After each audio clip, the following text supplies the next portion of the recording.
mbokk yi jërë ngeen jëf seen ànd ak télévision Futur Média xibaaru marax yi li ci gën a fës ñu jàpp jamono ji ñuy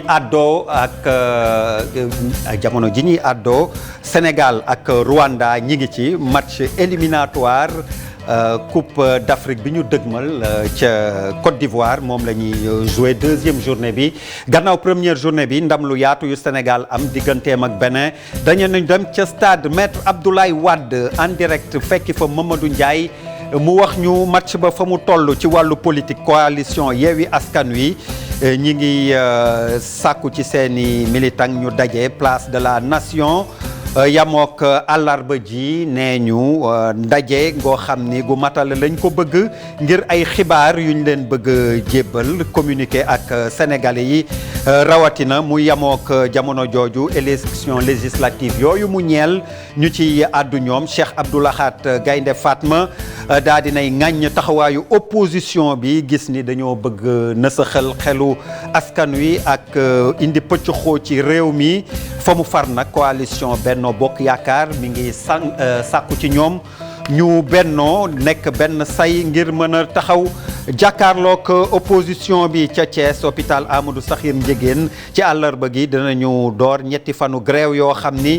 personnel santé gi ñoom ñooy laaj seeni ndàmpaay mu yamook syndicat autonome de la santé ASAS moom ak ànd gësëm ñi ngi doon jàkkaarloog taskati xibaar yi tey jii indi leeral ci seen naataango yooyu doon liggéey ca hôpital Abdoul Aziz Sy Dabakh maam Abdou ca Tiwaawan ba fukk ak benn xam ngeen ko ay bébé ñàkkoon ci seen bakkan mbokk yi neskis ñu dëkk ci yaatal bi.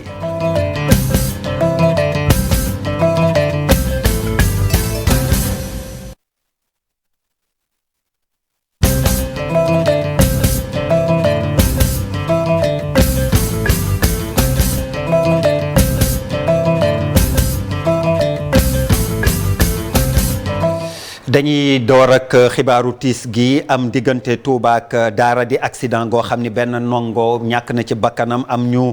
ci am ay gaañu yu metti benn oto bu daanu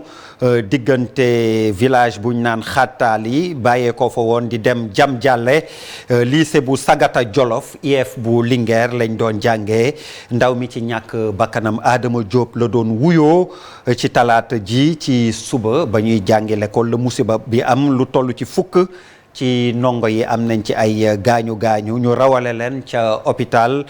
centre de santé bu Daara centre de santé Elisabeth Diouf askan way yeewoo ca Xattaali moom ñi ngi sàkku ñu tegal leen foofu ay doodaan ngir wàññi vitesse oto yi buñ fay jaar. ñu àddu jëmale ci wàllu politique ak Yewwi Askan Wi doon jàkkaarloog taskati xibaar yi di waaj ndaje mu matale gu ñuy sàkku place de la Nation ci àllarba bi nee ñu ndaje mu matale leen ko bëgg ngir waxtaan ak askanu Sénégal ci jàmm salaam ak njëkk ak teranga ndax dañoo am lu leen metti ci nañu dàqee seen liste proportionnelle titulaire ci élection yi ñu dëgmal conférence de presse bi ñi ko teewe woon bokk na ci Cheikh Diop Ababacar Camara ñu indi ci leeral. ñi lee jàjju ba dëgër ngir daal di amal ndaje wi nga xam ne nag moom la ñu fas yéene amal ni ki démb leader yu Yewwi nag ci yële jamono nag di woo askan wi ñu daal di leen fekk ci li nga xam ne nag moom moo di seen bëgg-bëgg bokk na itam ci lu ñuy ñaawlu dogal wi nga xam ne conseil constitutionnel daal dina koy jël mu ñeel seen ak liste. bu ñuy avancer de façon droite et directe. nu ñu wooyee rek ñu wuyoo ni fuñ ñu woo ñu wuyu fa parce que looloo jot. mu nekk nag génn bu njëkk ginnaaw itam bi ñu dàqee seen liste proportionnelle titulaire moom Ousmane Sonko itam daal di diir bu baax a baax lu jëm ci njiit bu réew mi moom président Macky Sall ak itam juróom-ñaar yu sage yu conseil constitutionnel. li conseil constitutionnel def c'est de la haute trahison Sakho ak ñi mu àndal la ñu def c'est de la haute trahison c'est des délinquants de la loi waa conseil constitutionnel te tôt ou tard nag dinañu rendre compte. def nañu seeni forfaiture dem làqatu barricade wu ñu jox leen ay garde corps jox leen ay avantages yu dul jeex jarul ñuy làqatu kenn du leen song kenn du leen dóor kenn du leen attaqué waaye tôt ou tard ils rendront compte devant cette loi qu'ils étaient censés servir et dire. ci bile ndaje nag ak ñi nga xam ne ñoom ñoo di way taskatu xibaar yi seen ak mandataire moom Déthié Fall daal dinay wax ci rek baat ak tontu wi nga xam ne moom la sekkoon ak commissariat bu Médina police ngir rek ñu gën a xam yenn ci ay vidéo yoo xamante ni nag ñu ngi koy tas jëmale ci xarala yu yees yi ci ay doomi aadama yoo xamante ni dañuy woote aw fitna Yewwi di xam ne rek ne lu ni mel aw manipulation moom moo ko daal di lal ci loolu itam ñuy xam ne rek ne seen ak woote ni ki ëllëg du dara lu dul aw rassemblement. ba léegi ci coow élection yooyu la ñuy des ak ca Touba Cheikh Abdou Lahad Gaïndé Fatma sàkku na ci Benno Bokk Yaakaar ba mu faree ñu doon benn say ngir taxaw jàkkaarloog opposition bi mu jàpp ne dañoo bëgg nasaxal xelu askan wi indi pëccëxoo ci réew mi ca quartier général ga nga xam ni fa la ñuy defee seen ndaje ñu matale ñoom ci campagne bi ñu dëgmal Pape Balla Gaye Talla Samb teewee na ko. ci ñaar fukkeelu place bi ci liste nationale bu Benno Bokk Yaakaar terewul Cheikh Abdou Lahad Mbacké Gaïndé Fatma tey ji la gën a dogu ngir fexe njiitu réew mi Macky Sall daal di am ndamam lu njëkk ci élection législative yi ci fanweeri fan ak benn ci weeru juillet bi ñu dëgmal loolee tax na sax mu daal di utub quartier général ngir daal di koy jagleel militant yeeg responsable yi ngir fexe ñuy ànd di yëkkateendoo tey dóorandoo. ci mbooleem ñu koy jàppale ci ñoom la am yaakaar ndax kenn ci ñun ku nekk ci liste bi si jëmmi bopp mënut a gañal président Macky Sall ñun ñëpp ñooy maase ànd kenn ku nekk jàpp kenn ku nekk andi la nga man complété sa morom soo boobaa victoire bi dana yomb te mi ngi suñ kanam. loolu moo tax ñu nekkat nañu wut loo xam ne day mandargaal suñu ànd googu yi. bët gi nag mooy fexe gàntal lépp loo xamante ne moom la l'opposition bi di nas jamono ji ngir fexe daal di yëngal dëkk bi lee ci seen gis-gis. dañuy def li tubaab di wax subversion am ci ñoo xam ne respecté wuñ les règles de la république am ci ñoo xam ne dañuy yee fitna ci réew mi am ci ñoo xam ne leen tax a jóg mooy bloqué doxinu réew mi loolu nag kenn ku nekk ñun dafa am responsabilité jóg faire face à cette opposition subversive pour jox président de la république li nga xam ne moo di majorité pour que réew mi am stabilité bi nga xam ne moom la war a am. responsable yëpp daal di daje Cheikh Abdou Lahad Mbacké Gaïndé Fatma mu ngi leen di woo ngir ñu bokk ndey bokk bàyyi yëkkateendoo tey dóorandoo donte nag mu ngi rafetlu bu baax a baax jéego yi nga xamante ne njiitu réew mi Macky Sall def na ko ci ay réalisation ci diwaanu Touba. Bougane Gueye Dany ba léegi maire ba futt ca la mu narul bokk ci législative 2022 yi la ko waral gis na ni conseil constitutionnel ñoom ñoo jalgati jaar li ñu seen àtte jaarul yoon moom mooy gis-gis gi te lépp jiñ na ko président Macky Sall ne moo ne ca ginnaawam te daañu taxaw jàmmaarloo ak moom ñu teewlu ay kàddoom laaj ak tontu dox digganteem ak Ibou Kane Mar Dieng. mairie Dakar Bougane Gueye mairie Dakar. mais taxaw ci di lancer un appel solennel à toute l'opposition ñu xam ne kii ñu jàkkaarloo lenn dong la xam mooy xët-xët li mu xam mooy kuy defante ak moom bëggul kuy jënd glace kon ni ngeen ko gisee ci fan yi engagement bi sénégalais yi am. Je vous invite à corser les choses fitna gi ram ci réew mi kenn dong moo ko fi bëgg indi kenn dong moom mooy dunde fitna googu muy le président Macky Sall taxaw ci di lancer un appel solennel à toute l'opposition ñu xam ne kii ñu jàkkaarloo lenn dong la xam mooy xët-xët li mu xam mooy kuy defante ak moom bëggul kuy jënd glace kon ni ngeen ko gisee ci fan yi engagement bi sénégalais yi am je vous invite à corser les choses. Thiès la ñu jëm ak waa Kër Docteur ñetti fanu grève la ñu dëgmal di ko tàmbale ci àllarba gi la ko waral moom mooy ndàmpaay yi nga xam ni jàpp nañ ni warloo woon nañ ak ñoom te nguur gi wàccoowu ci ñu jàpp rek ni it sit-in am na fa ci hôpital Amadou Sakhir Ndiéguène ci leeral Cheikh Anta Diop Sey Latir. liggéey ci wàllu wér-gu-yaram nekk ci hôpital Amadou Sakhir Ndiéguène bokk ci fédération des syndicats de la santé F2S ak seeni ñoñ nee nañ de daañu door ci àllarba ji ñetti fani grève kenn du liggéey ci biir l'hôpital bi ndéem nag li ñu xaatimoon ci plateforme revendicative bi dikkuñu ci poñ yépp. ñaari mbir ko waral. bi njëkk mooy malheur bi xew Tivaouane ñu ngi jaale mbokku xale yooyu falak di masawu tam sunu collègue yi nga xam ne tey ñoo fa doon liggéey ba nattu bi dal leen. yàlla def tey ñu téye leen foofu tam ñu ngi ñaan procureur de la ville de Thiès mu xool nu mu xoolee diligenté dossier bi le plus rapidement possible dimbali leen. beneen bi mooy agent administratif yi nga xam ni tey dañoo bokkoon ci négociation bi aussi on a constaté que état daf leen tëb fayu leen les chauffeurs yi nga xam ni dañoo bokkoon ci négociation bi état tëb leen li ñu gën a métti nag mooy les contractuels des hôpitaux des établissements publics de santé yi nga xam ni tey ñoom ñooy sunu base. ñu constaté ni weer bi non seulement dee na fay ñu contractuels yi envoyé wu ñu xaalis ci hôpitaux yi pour ñu fay contractuels yi ba pare envoyé wu ñu leen aussi benn document juridique boo xam ni moom mooy mën a permettre directeur hôpital yi fay. te ab grève générale du am benn urgence loolee la ñu fas yéene amal. grève sans prise en charge des urgences jaral nañu sax ñu tegg li texte yi wax def une grève générale ba état régler problème yi luñ ci góobe gar. ñetti fanu grève fii ci Thiès ci l'hôpital yeeg poste de santé yi mu nekk mbir moo xamante ni metti na lool askan wi rawatina waaye tawat yi nga xamante ni ñetti fan yi duñ ci mën a faju. dañuy jóge Thiès dem ba Tivaouane ak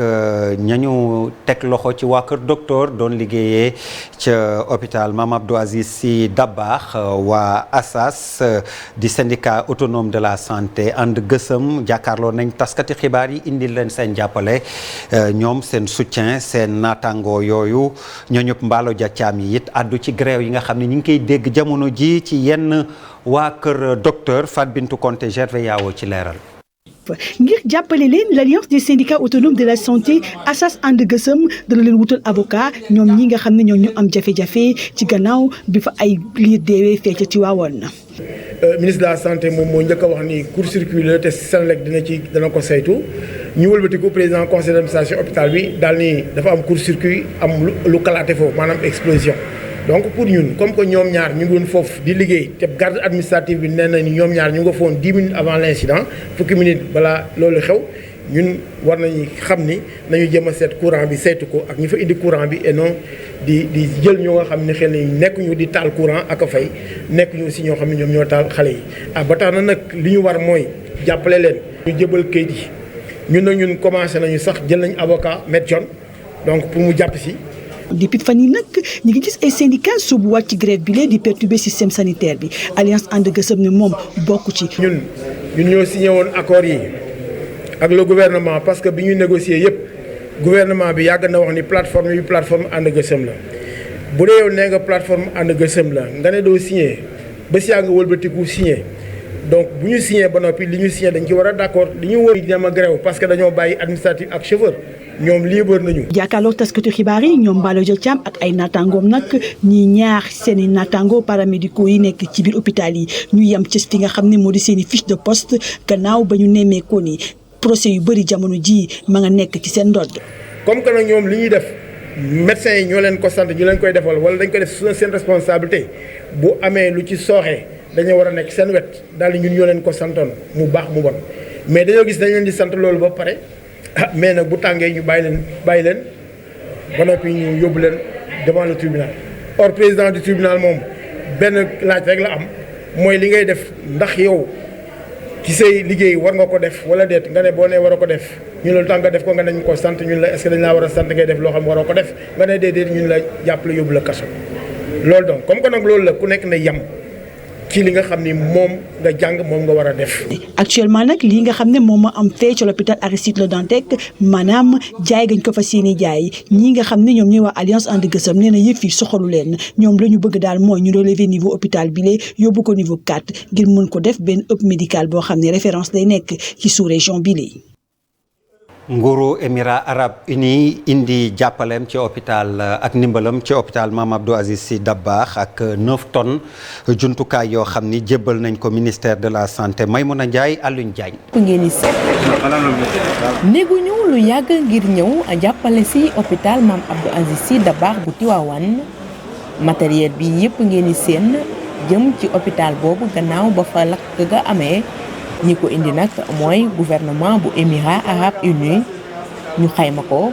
ci juróom-ñeenti tonnes. L'État des Émirats Arabes Unis exprime sa profonde compassion. gouvernement bu Émirats Arabes Unis ci nii nag muy njëbbal njaalam di masaw bu baax ñi nga xam ni ñoom ñoo loru ñu am yaakaar ne rek lii ñu fi indi rek dina defal bu baax yenn ci famille yi rawatina nag askan wi nga xam ni ñoom ñooy dem ci hôpital boobule. À alléger les conséquences de cette dure épreuve. lii jàppale bu am solo la bu ñu sukkandikoo ci ministère bi yore mbir bi yaram bi. indi nañ fi lu takku ci loo xamante ne xale boo xam ne mu ngi soog a juddu te àndul ak cëram yépp nga xam ne dañ koy dugal ci service néonatologie lépp lu muy àndal tey te nga xamante ne lakk gu metti gi yóbbaale na ko vraiment ñëw nañ tey pour jàppale ñu si moo xam ay couveuse la moo xam ay pousse-seringue la moo xamante lépp loo xamante également day tax doomu jàngoro du ñëw ndax xam nga ne ay xale yu faible lañu loolu lépp indi nañ ko. maire bu Tivaouane moom it di ko rafetlu. Nous sommes fiers. ci suñu wàll li ñuy wax rek mooy lii lu rafet la jóge nag ci gouvernement bu Émirats Arabes Unis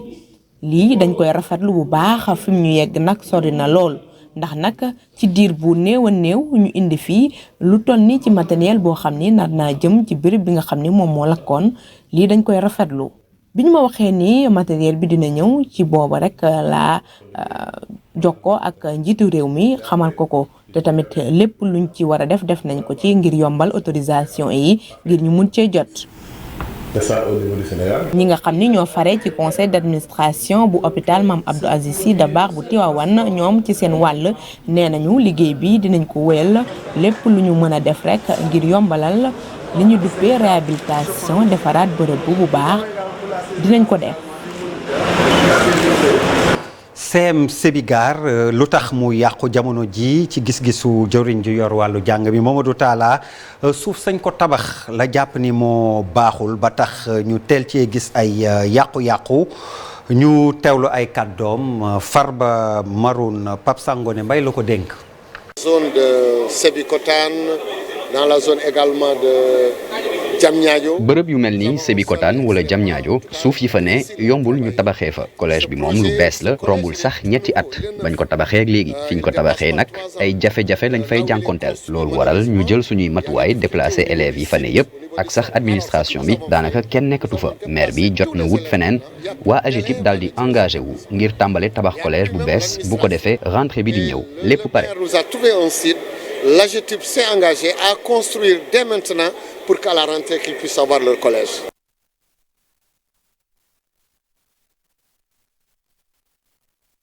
jamono ji ak jafe-jafe yi am ci wàllu àddina bi crise alimentaire rawatina lan mooy saafara si xanaa consommer local maanaam bay dundee ba tax na conseil national de la sécurité alimentaire ki yor kilifteef gi siiwal xibaar bi ne taxawaay googu la ñu war a am Ibrahima Kane Alioune Diagne ci leeral. am dund gu sell.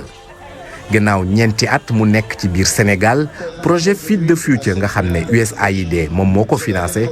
tey jii muy won ñiy yëngatu ci wàllu sécurité alimentaire li mu am ci liggéeyam ci esplanade bu bibliothèque universitaire bi nekk ci UCAD nga xam ne fa la ñuy amalee exposition bi ay pepp légumes bëri na ay produits alimentaires yoo xamante ne fii la meññee yu ñuy gis ci stand yi. li wax tey nag mooy wàllu lekk. ñun li ñuy def fii si UCAD mooy fexe ba nga xamante ni céréales yi mooy maïs bi mooy maanaam mboq mi mooy dugub bi mooy aussi yàpp bi parce que dañu indi ay éléments aliments de bétail yi nga xamante ni dafa yokk nutriment wu yàpp mala yi nga xam ñoo leen di lekk donc ñun dañuy fexe ba nga xamante ni nutriments yi c'est-à-dire que li nga xamante ni moom lay lekk di def ci yaramu nit même su fekkente ni quantité lekk bi yokkuwul nutriments yi dina yokk donc li ñuy def mooy ful nutriments yooyu dafa am yoo xamante ne moom lay lekk di def ci yaramu nit muy li ñuy tuddee ay vitamines mooy li ñuy tuddee ay protéines muy tuddee leneen ak xarala yu yees yi nga xam ne moom la ñu am dañuy fexe ba nga xamante ni benn pepp lu mu doon indi ak sunu xarala yi da koy yokk da koy ful ba fukki yoon wala lu ko ëpp. ci jamono yi nga xam ne mu ngi méngoo ak guerre bi dox ci diggante Russie ak Ukraine ay jafe-jafe ci wàllu dund ñu ne boo moyul réew yu bari ci Afrique dinañ ko jànkonteel ngir wut ci ay saafara mbay mi lu am solo la ciy doon. sécurité alimentaire dafa ngànk ñetti mbir benn bi mooy est-ce que ñu ngi produire loo xamante ne loolu la ñuy jëfandikoo ci dëkk bi boobu muy benn li ñuy gàncax yi nga xamante ne ñoom la ñuy produire fii ci dëkk bi est-ce que ñëpp mën nañ ci jot mooy accessibilité ñetteel poñ bi mooy loolu ñuy produire nga xam ne ñu bëri ñu ngi ciy jot naka lañ koy jëfandikoo maanaam utilisation kon yooyu ñett ñoo ñànk sécurité alimentaire. def kéem kàttan ba nga xam ne li ñuy dundee dinañu ko bay fii ci réew mi lu ni mel ñu ne buñ ko defee dinañu mucc ci crise alimentaire bi ñuy wax ñuy fàttali ne exposition bi ñu ngi ko amal ci cadre journée internationale sécurité alimentaire u ñam yi dinañu ko wéyal ba àllarba juróom-ñetti fan ci weeru juin. directrice générale FONGIP jébbal na ndawu ñàmbur yi lu toll ci genn wàll milliard ci sunuy koppar financement yoo xam ni daañ ci mën a jëfandikoo ngir seet la ñuy créer ci emploi wala activité économique Thierno Fall teewee ma ndaje mi. enveloppe bu toll ci juróomi téeméeri million moom la FONGIP génne ngir gunge maire bu Louga ci programme bi nga xamee ni rek taxawal na ko ngir financer ndawi département bi ngir ñu mën a am liggéey. ci doole yi son excellence le président Macky Sall ñu ànd ceeg sama sœur bu baax bi madame Thérèse Faye Diouf mu ànd ceeg waa Crédit Mutuel ñëw tey jagleel waa Louga financement wu 500 millions de francs CFA. Moustapha Diop daal di sàkku ci ndaw ñi ñu fexe ba bu ñu jotee ci koppar yi mën a góorgóorlu ba taxawal ay entreprise yu ndaw yu nga xamee ni daanu ci mën a liggéey. doo bëgg ku ci jox financement yi nag nga góorgóorlu parce que financement yi waxuñu maye dana wax leble kuy leb nag na nga am projet bu wóor projet bu structurant projet bu rentable boo xam ne suñ la ko joxee da nga ci mën a liggéey créer emploi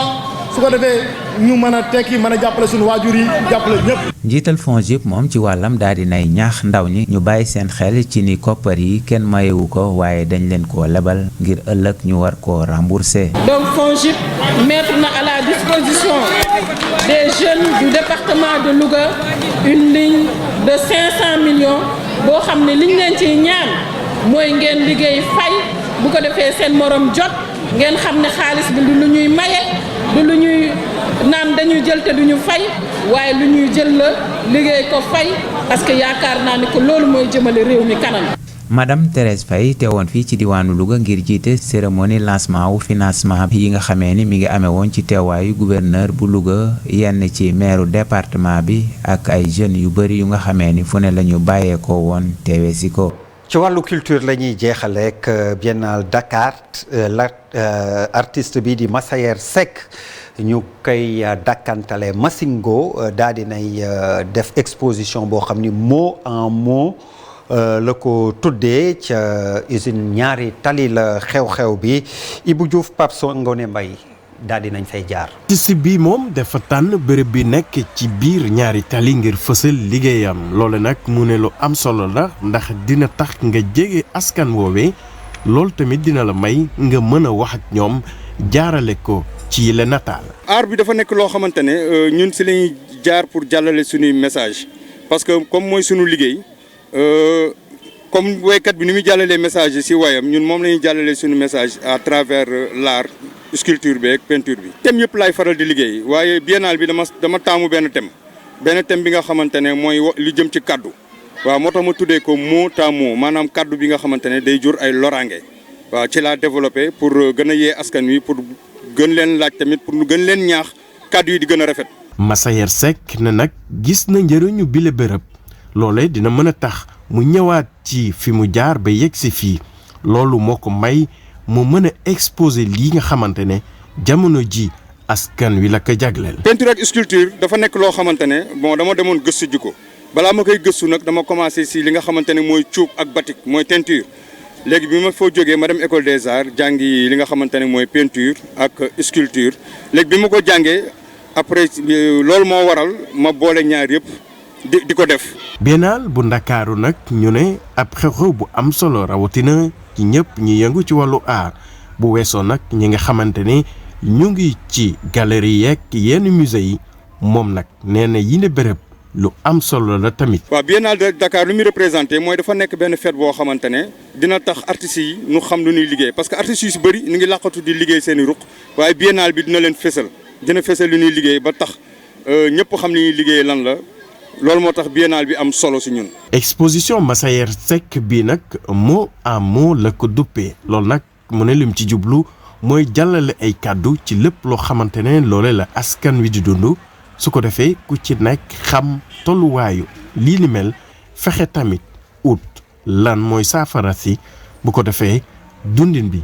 gën a mucc ayib. mbokk yi ñu dem ba stade Maître Abdoulaye Wade laata ñuy tàggoo Sénégal ak Rwanda ñu ngi ci Mamadou Ndiaye ñu ngi lay nuyu. fu ñu toll ci match bi ak ñaata. waaw léegi la ñu mi-temps kenn dugalagul ci ñaari équipe yi Sénégal dugalagul Rwanda dugalagul ci match bi nga xamante ni joué nañu première 45 minutes yi donc ñu fexe ba wut pexe ba dugal ci waa Rwanda mi nga xamante ni moo recevoir Sénégal fii ci stade Abdoulaye Wade lu am solo la ndaxte ñoom bu ñu fàttalikoo ne amaguñu seen stade yi amaguñu benn stade bi nga xamante dañ ko waa kat yi dañ ko homologué ñu choisiroon ñoom deuxième journée bi joué fii ci stade Abdoulaye Wade waaye gis nañ ni premier mi-temps bi